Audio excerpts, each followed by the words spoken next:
Welcome to But Is It Feminist, the podcast that supports women's rights and women's wrongs. I am your host, Amanda Hernandez, sociologist by training, hater by nature. I could not be more excited to talk about one of my personal favorite pastimes, napping. Now, you might be thinking to yourself, how can a nap be feminist? I think I have brought the exact right person to help me in my noble crusade to convince you that a key part of the feminist agenda is napping. And that person is Adriana Ponce. Woo! Yes. Adriana earned her PhD at the University of Michigan and is an assistant professor of sociology at Southwestern University, where we share an office wall. And if there is one thing you should know about us is that when we are together, we get the giggles. I'm talking like we just make eye contact with each other and start giggling. It's like we have a telepathic connection sometimes. But Adriana, please introduce yourself to us. Yay! Thank you so much, Amanda, for having me on your podcast. I'm really excited about your project, and I'm really excited to be here and to spend some time with you. So, in the spirit of napping and resting, I did wear my PJs. Your PJs. I wore my PJs. They're purple and they have little fruits and vegetables on them. So I wore my PJs to our interview. But as Amanda said, I am an assistant professor at Southwestern University. I teach courses such as sociology of the family, sociology of gender. Amanda and I both teach sociological theory, introduction to sociology. And so I really love what we do. And I know you'll bring it up later, but definitely you and I have both worked really hard on incorporating this into our classrooms and trying to encourage our students to embrace rest. So, yeah, and definitely as we keep talking, some topics will come up, thinking about being people of color, thinking about being women, first generation students, mothers, and then also for me, I'm a child of immigrants. And so all those different identities have really played a role in the way that I've thought about resting. I love that. Thank you so much. Again, like just literally the perfect person to have this conversation with. Before we get into talking about the nuances of napping, I want you to tell me a little bit about your feminist identity. Like, where did you learn about feminism? What does feminism mean to you? How did you come to embrace that, like, as an identity? Yeah. So I know you had shared with me the script before, and so it was really helpful. And so when I looked at your question, I was really thinking about it, and I learned about feminism through like embodied experience rather than academic.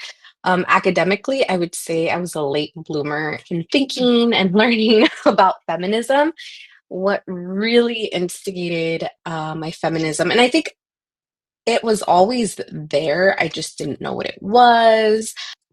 I just didn't have the words, the tools, the knowledge to like explain it, but my feminism really, I guess, what would be the word? It exploded, maybe. Mm, I love that. Exploding feminism. It exploded when I had my daughter. I Mm, was a junior at UC Berkeley, and I obviously had a non-traditional experience. And having her really illuminated to me a lot of the inequities that we have in our society in terms of like parenting. So thinking about last names, right? Usually children get mhm. their father's last name, regardless of whether the parents are together or not. Um, I was with her father very briefly during the time that I had her, like for 10 months. And I just remember like there was a implicit expectation that I would write all the thank you cards for a baby shower that was hosted by his family for practically him, right? And his family. Um, again, just all the tasks that I was expected to take, and it was just a lot of societal pressure to fulfill a certain role. And that's when I was like, oh, something's not right here. I don't like the way that this feels. And Mm. around the same time, I was taking a sociology of the family and inequality course. I don't think that I took a social gender course as an undergrad. I don't remember if it just wasn't offered or I wasn't on that track yet. And then I went off to grad school, and then it was in grad school that I really had an opportunity to like delve into that and learn more about feminism and gender. I'm sitting here kind of almost in shock because I know you and I over the years have had several conversations about how similar and different our trajectories have been as young mothers mothering in the academy. And when I think about where I started thinking about feminism for the first time, it was also when I had Ethan. And it was Mm, so like I was not in school yet when I had Ethan, but the sort of system that I found myself bucking against was religious ones. Like I was married to his dad, had Ethan, and was embedded in a social circle where it's like, as a Christian mother and wife, you will do X, Y, Z. And I was like, no, I don't like that. And I didn't have that moment that you also said of like, I don't like this. This feels unjust until I had Ethan also, which I think is really interesting. Another convergence of our stories, I think. sure. I love it. Not that it Yeah. happened to us, but that we're able to like now unpack it together. Yeah. Okay. So today, I'm hoping that you can help me convince people that naps are an important part of feminist praxis.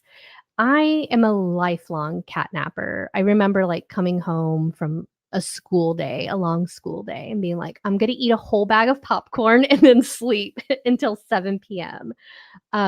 And I've always been like that. I'm always a napper. And it's not just related to depression, although I feel like for me, it also has historically been related to like my mental health struggles with anxiety and depression. But even when I'm good, I'm like, it's time for a nap.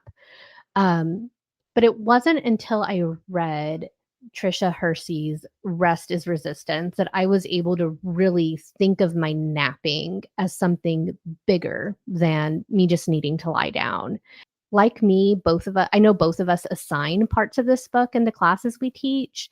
It's something that we integrate into our philosophy as professors and educators. And so I would love it if you could break down the main argument of that book. Like, what does the author mean? What does Hersey mean when she says rest is resistance? Yeah. Okay. So I only assign an excerpt of the book, and that excerpt is a subsection called Why Are We Not Resting? And then it is followed up by other subsections. I'm trying to look here. How to rest. Um, and the last one is Who is resting for?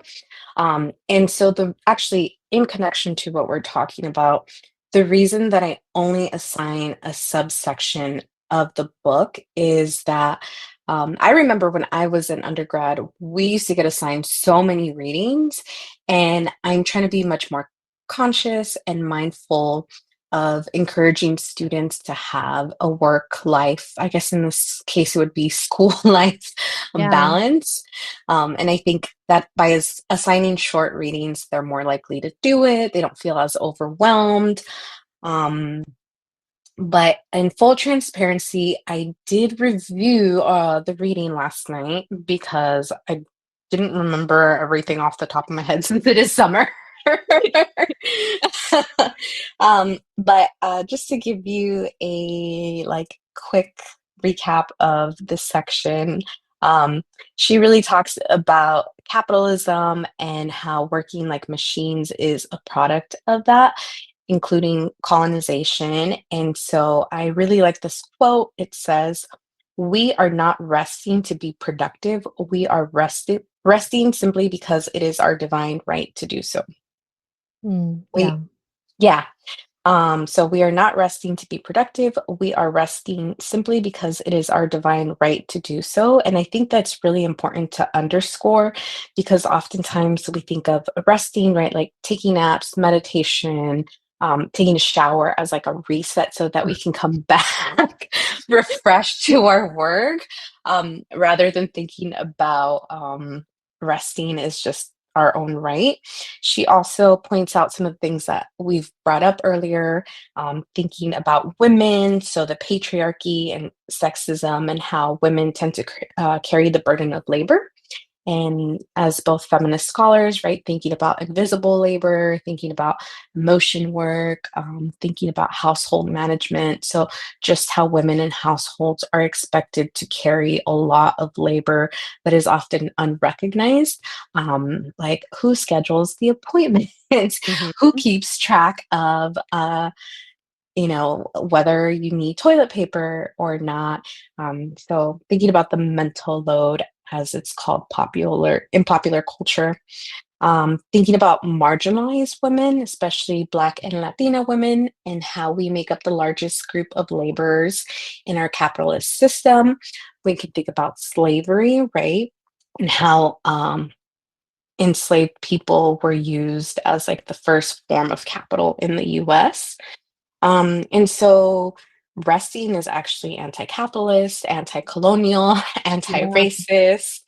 Um, and I also like how she thinks about intersection. So thinking about rest, thinking about who can afford to rest, whether people have childcare, disability ability status, and thinking about how we can do this in communities. So, just to like tie it all up, rest is feminism in praxis, aka practice.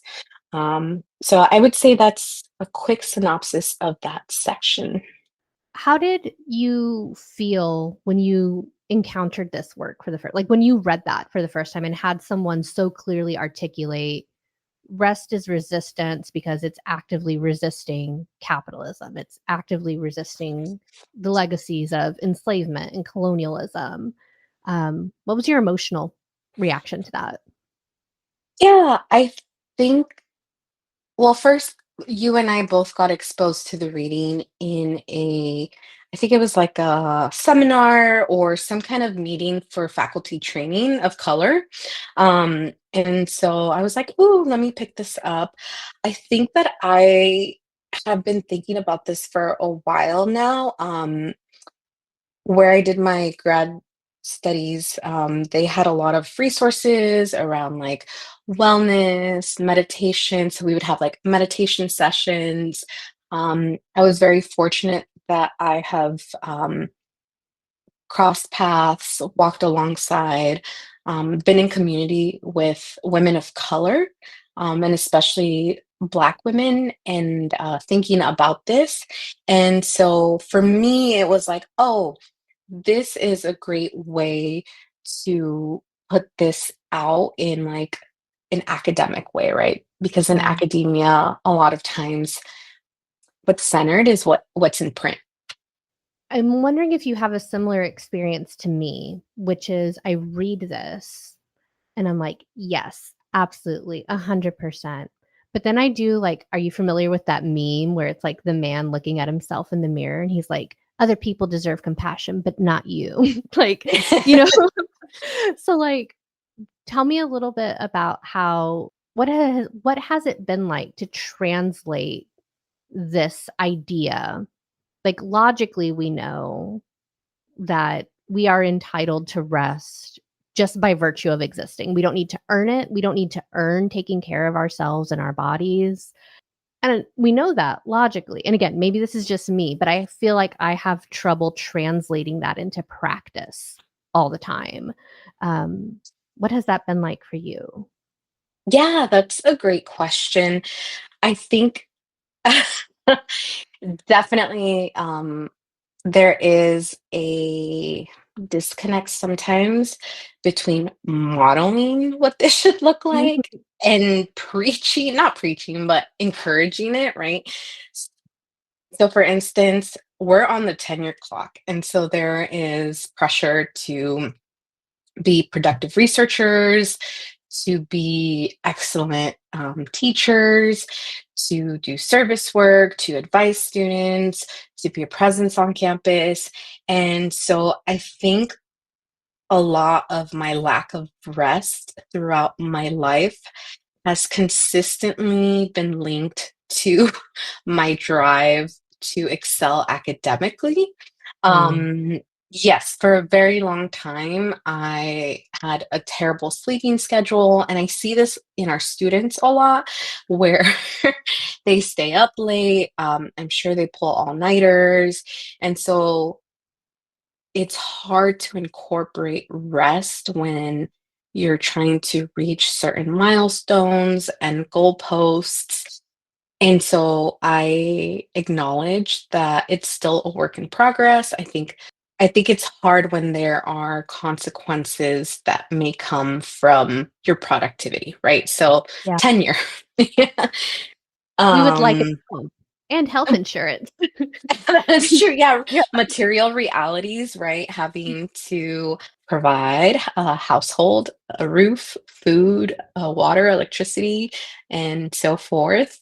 I also appreciate that Hersey talks about how she often felt that she had to work harder to demonstrate Black excellence, right? So thinking about respectability politics, and I can definitely see that in my life where I Mm. felt like I had to prove certain things, right? So when I was a child, English was not my first language, so I felt like I had to prove my right to be in this country, even though I was born here. So like, there's often things that we feel that we have to prove, and I've also talked about rest with friends who are children of immigrants. And I think it can be hard for us to rest um, because there's a lot at stake, right? So our parents left their country in search of a better life. We have this like elusive American dream where we think that if we work hard enough, we will Yeah. reap and sow benefits. And so oftentimes there is a lot on the line when your parents are seeking a better life. And oftentimes too thinking about Black excellence and then in the Latino community, right, there's a need to prove that you're not lazy, that you're not hardworking, when that is the rhetoric in the US, right? And so I think all of those things kind of tie together to make it harder to rest in praxis. Yeah, I hope that answered the question. It does, and it makes sense too. Yeah. Tell me a little bit about how you do rest. Like what does active rest look like for you?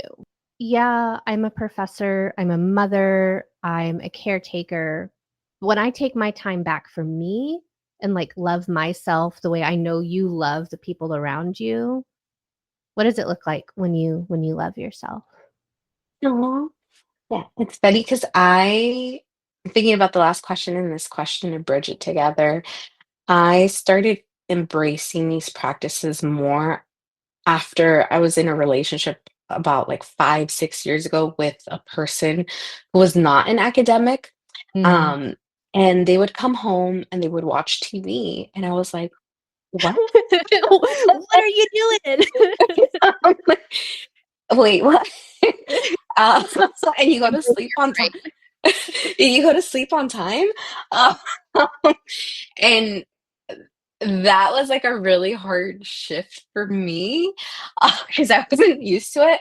But once I got into that practice, I was like, oh, when I come home, I can just slow down. I can play Nintendo Switch. I could do my little Animal Crossing. Yeah. I can watch Netflix, right? And it's not guilt induced. My Mm. very, very very favorite thing to do that has caused tension with friends, family, partner. Oh, no. What are you about to tell me? is I love to sleep in like 10 a.m., 11 a.m. if I actually could. But then I'm like, everybody needs to be quiet. Okay, I hope I'm not, like, outing you too much here, but I love being at No. work stuff, and someone's like, "Oh, we can meet at 9," and you're like, "The fuck we will." It's probably written all on my face where I'm like, 9 a.m. Are you and, like, I am such a naturally a morning person, and because of work stuff, I have to be, so, like, it works out well, and so it's so funny when we are forced to be at things in the morning, and I'm just like, "Hey, how's it going? What's up?" And you're not pleased to be there. You are I'm not just like pleased. trying to regain consciousness. So yes, definitely my classes all happen after 10 a.m. Yes, I request late classes, which works out well because you get the morning ones and I get the later ones. it works out perfect for us. Yes, yes, yes. But yeah, I love sleeping in. I do love naps. The only issue is I take very long naps, like 2 hours. Are you the sort of person, like, that wakes up with, like, the wrinkles on your face, and you're like, "What time is it? How did" or is that Probably just not. I don't know. I mean, I remember when I was a kid that would happen, and a teenager, but not so much now. Now I'm just like, I wake up and I'm like, oh, I'm sweaty, but that was great. And I'm like, oh, oops, it's 7 o'clock. I need to go to sleep again. It's time to go to bed.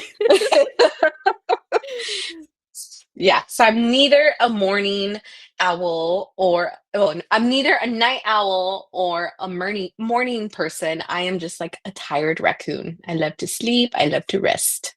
Yeah. Yes. So let's say a student says to you, "Dr. Hmm. Ponce, how could you possibly say naps are feminist?" What would be your, Ooh. like, 2 sentence, your very short response to that question? Rest is a divine right. Oh, whatever entity, whatever you believe in. Mhm. Oh, if you believe in life, you believe in rest. Ooh, ooh, I got chills. Oh my god. Are you are a cog to the machine. No, I'm just joking. That sounds like something I would say to them. Let's see. Napping and resting is part of social justice to reclaim our humanity. That's perfect. Yay! Yeah. Yay. Yay for resting. Yay for resting. Um, well, you have definitely inspired me. I am 100% gonna make time for rest today, and for me, I think my rest is gonna look like getting my extra fluffy yoga mat out and just, like, laying on Ooh. it, staring at the ceiling. I was gonna ask you, I was like, so what do you have planned for yourself? But you thought about it. Staring at the ceiling and zoning out. Just it's not disassociating if I'm doing it intentionally. This is true. I think for me, I actually thinking about the tension between saying we should rest and actually doing it. I need to think about what I am going to do for rest this weekend, but definitely the next couple of weeks, I do have some rest and restoration plan for myself. I'm finally going to get a haircut. Yes. Yeah, I got my teeth cleaned recently at the dentist.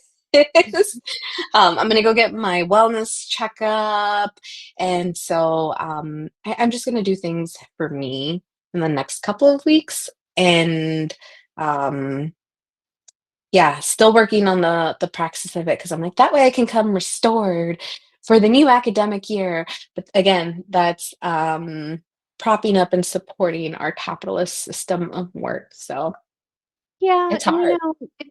it's such I try to think of it in terms of, like, it's not necessarily a contradiction because I think for both of us and there's a lot of discourse around the ideas of labors of love, like, I get that, uh, Mhm. and I think it's extremely problematic to frame the kind of work we do as labors of love because then they can get away with underpaying us and exploiting our labor. Like, I get that. But we love our subjects. We love our students. I love, for the most part, the community we're embedded in when we get to do that. And so for me, putting up really good boundaries allows me to be restored in those spaces as well. Even as like I'm giving, like it's hard to lesson plan and teach and write. It's exhausting, but also it's a joy to be able to do those things sometimes as well. No, and you're right. I think I had made a note for myself. You reminded me of like things that I do. So, for instance, I set an email message under my signature where I'm like, I encourage you to rest on the weekends and evenings, and I try to do the same. I am very clear and transparent with my students that I do not look at emails during that time, Yeah. and if they can plan accordingly, right? And so small practices like that, like if you email me at 3 a.m., I am not going to see that. I am sleeping and you should be sleeping as well. I intentionally design my courses so that Yeah. students don't have to stay up till 3 in the morning, right? I'm focused on what they're learning, what they're taking from away from the class, but definitely not to the point where they have to burn themselves out. So I really appreciate you bringing that up, and definitely there are small practices that we can incorporate into our lives, micro things that add up as we push against capitalism in our own ways. And just thinking about like the impact that overworking can have in our lives. Minor things like we grind our teeth at night, right? So really thinking about I literally had to like be like, "Oh, Amanda, let go of your jaw," when you said that. It was like time to yeah. let it hang loose. I think everything you just said and everything that this conversation has been about is about rest, yes, but also reclaiming our humanity in these spaces all the time. Like, humans have to see the sun. Humans need to rest. Like you said earlier when I got the chills, you're like, if you believe in life, you believe in rest or something like that. I was like, yes, that's it. That's it right there, I think. Yeah, and pet your pets. Pet your pets, hug your loved ones, go drink some water, and soak in some vitamin D. I'm going to do all of those things today. Adriana, thank you so much for joining me today and having this conversation. Yay, thank you so much for having me, Amanda.